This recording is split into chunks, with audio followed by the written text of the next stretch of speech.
Hi, folks. My name is Chad Weaver, and I am currently teaching the outdoor adventure education course that you have a child that's participating in. I wanted to take just a few minutes here just to give a little bit of an introduction to the course without having back to school night for second semester courses. I thought this would be a good way for me to kind of introduce myself and the course as well. If at any time you have any questions, number one, please feel free to reach out to me. Email is the kind of preferred method if you can do it that way. If you need to call the school and get a hold of me that way, that would work as well. But email is certainly a little bit easier there.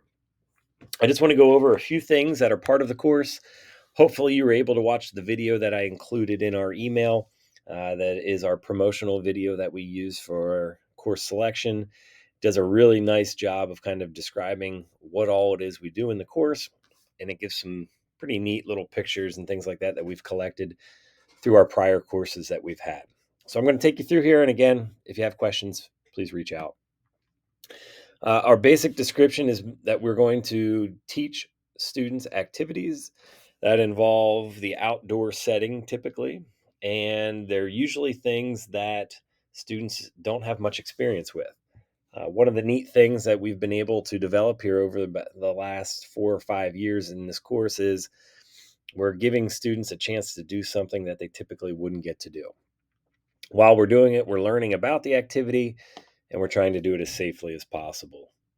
Some of the general course expectations that would take place in this: number one is that all students are going to participate. They're going to be in an environment that maybe is cold. We've already done a cross country skiing portion of this. It might be wet. It might be in a situation where it's a little muddy, whatever it is. They're going to participate to the best of their abilities. I don't know why they would sign up for this course if they're not going to participate in it. The next one would be that uh, they're prepared to be in those environments. So we've already been in a situation where we've been out in the cold weather, and for the most part, students did a pretty good job of having jackets, uh, pants that were suitable for that. We had a little bit of lacking of gloves and things of that nature. If students want to bring things in, they can bring them in and store them in the lodge area. They could keep them in their car, whatever they want to do to make sure they're prepared for class. It's something that is really going to help them as we get into different situations.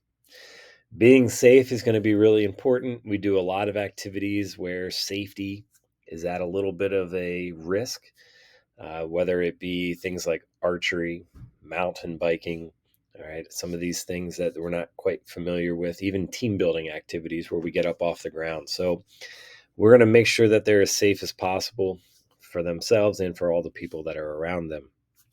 Part of being safe is limiting cell phones.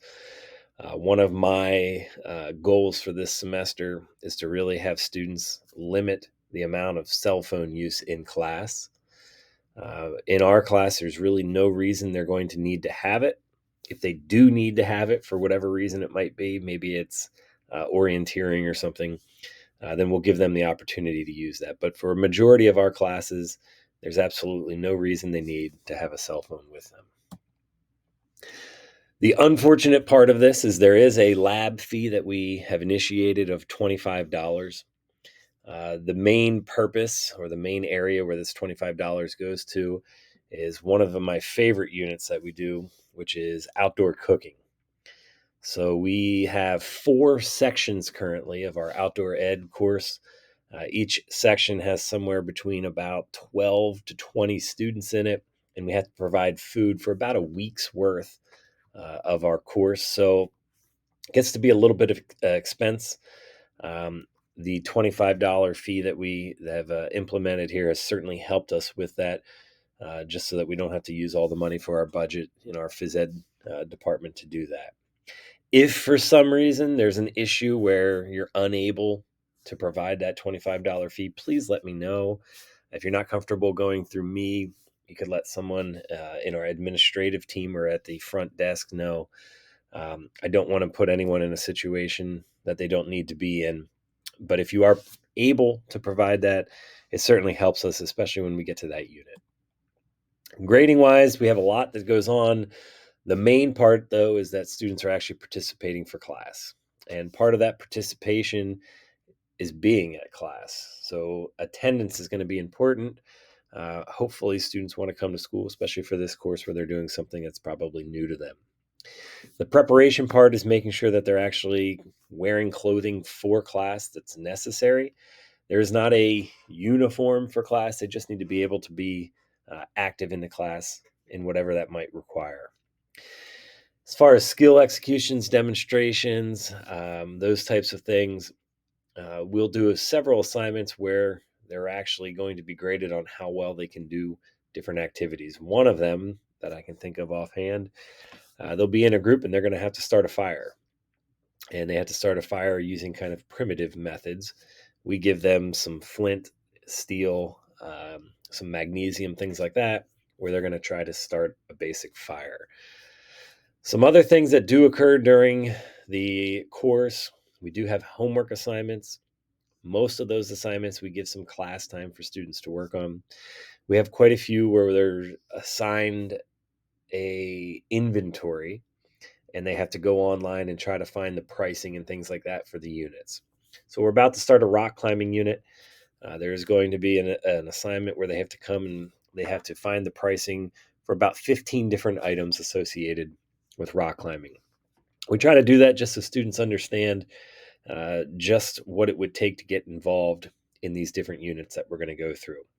We also do things like ed puzzles. Ed puzzles are where they watch a video, and throughout the video, there's questions that are asked. And those are kind of the basic areas that students will be graded in. Unit wise, this is our general description of some of the units that we'll be participating in. We've already done a little bit of the cross country skiing. If we get a little bit more snow, hopefully we'll be able to show students how they can snowshoe. Throughout the entire semester, we're going to be doing some of the cooperative activities, which include low ropes. Low ropes just mean you're very low to the ground, but up off the ground. We'll do a wilderness and first aid survival unit, which is actually going to be following our rock climbing unit. Mountain biking is a big part of what we do. We'll use mountain biking to do a lot of these other items that I'm about to go over, such as orienteering and geocaching. We've set up a geocaching course within our own little boundaries here at school. An adventure race that we put together is something that most students don't do, where it involves different disciplines, similar to like a triathlon. We'll do archery. We do a very general overview of fishing and hunting. We don't actually have the capabilities currently to do those things, but we'll provide them with some information on how they could get started and what they need. We do a backpacking and hiking unit that kind of goes hand in hand with camping as well. And they will be doing at least one day of paddling in canoes in our natatorium. The main reason we do that is in May, sixth grade students go to Pinchot Park and they get to canoe across the lake. The students that go and assist the sixth graders are generally from our course. So we'll be taking some students with us when May comes around to help those sixth graders out as they learn how to canoe. That's pretty much a general overview of the course. Again, if you have questions or you're uncertain about anything, please reach out to me. I hope you all have a great rest of your week. And if you need anything from me, please reach out. Take care.